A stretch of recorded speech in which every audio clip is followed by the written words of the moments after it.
नमस्कार। आज हम आपको 3 बड़ी तस्वीरें दिखाएंगे। पहली, मिडिल ईस्ट में चल रही जंग का असर। दूसरी, भारत कैसे इस संकट के बीच भी मजबूत खड़ा है। और तीसरी, पाकिस्तान की हालत क्यों लगातार बिगड़ती जा रही है।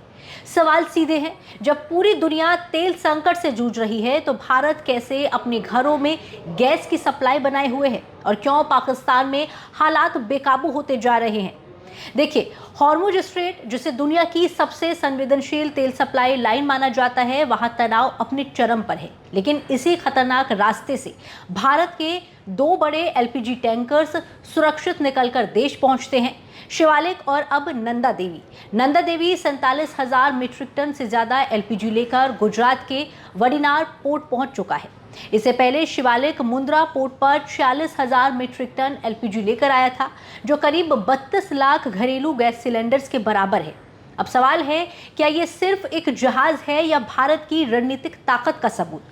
अब जरा समझिए, जब फारसी खाड़ी में युद्ध जैसे हालात हों, जिसमें मिसाइल्स का खतरा हो, समुद्री रास्तों पर असुरक्षा हो, तब कोई भी देश अपने जहाज भेजने से डरता है। लेकिन भारत के जहाज न सिर्फ वहां से गुजरते हैं, बल्कि सुरक्षित अपने गंतव्य तक पहुंचते हैं।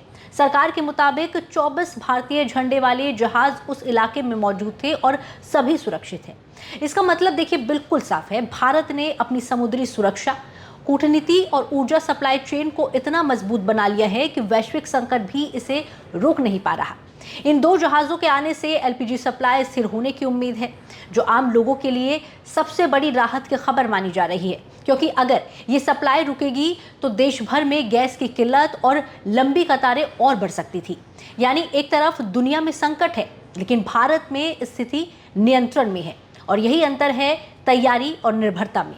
अब दूसरी तस्वीर देखिए, पाकिस्तान। वही पाकिस्तान जो पहले से ही आर्थिक संकट में डूबा हुआ है। अब उस पर एक साथ 3 बार हुए हैं। पहला, अमेरिका ईरान युद्ध से तेल संकट, दूसरा बढ़ता हुआ कर्ज और तीसरा अफगानिस्तान के साथ संघर्ष। आंकड़े बताते हैं कि जनवरी 2026 तक पाकिस्तान पर कर्ज करीब 80,000 अरब पाकिस्तानी रुपए तक पहुंच चुका है। इसका बड़ा हिस्सा घरेलू और विदेशी उधार का है, जो उसकी जीडीपी का करीब 70% है। यानी देश की कमाई से ज्यादा उसका कर्ज है। ऊपर से तेल पूरी तरह आयात पर निर्भर है, और जब मिडिल ईस्ट में जंग छिड़ी तो तेल के दाम आसमान छूने लगे। नतीजा, पाकिस्तान में पेट्रोल डीजल महंगा, सरकारी खर्च में कटौती, गाड़ियों पर रोक, सैलरी में कट और हालात कोरोना काल जैसे हो गए। अब सवाल यह है, क्या ये सिर्फ आर्थिक संकट है या सिस्टम की नाकामी? स्थिति यही नहीं रुकती। अफगानिस्तान के साथ बढ़ते तनाव ने पाकिस्तान की कमर को और ज्यादा तोड़ दिया है। बॉर्डर बंद होने से जरूरी सामान की सप्लाई रुक गई है, कोयले की कमी से उद्योग ठप पड़ चुके हैं और खाने पीने की चीजों के दाम तेजी से बढ़ रहे हैं। रिपोर्ट्स बताती हैं कि महंगाई लगातार बढ़ रही है, और अगर तेल की कीमतें $100 के पार बनी रही तो पाकिस्तान की जीडीपी पर सीधा असर पड़ेगा। यानी आने वाले समय में हालात और खराब हो सकते हैं। अब यहाँ पर एक सवाल और उठता है कि जब एक ही वैश्विक संकट है तो भारत और पाकिस्तान की स्थिति इतनी अलग क्यों है? तो देखिए, इसका जवाब बेहद साफ है। नीति, तैयारी और नेतृत्व।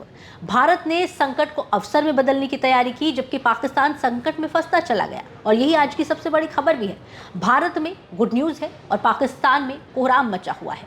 इस पूरी खबर पर आपकी राय हमें कमेंट सेक्शन में जरूर बताइएगा। मिलते हैं अगले वीडियो में। धन्यवाद।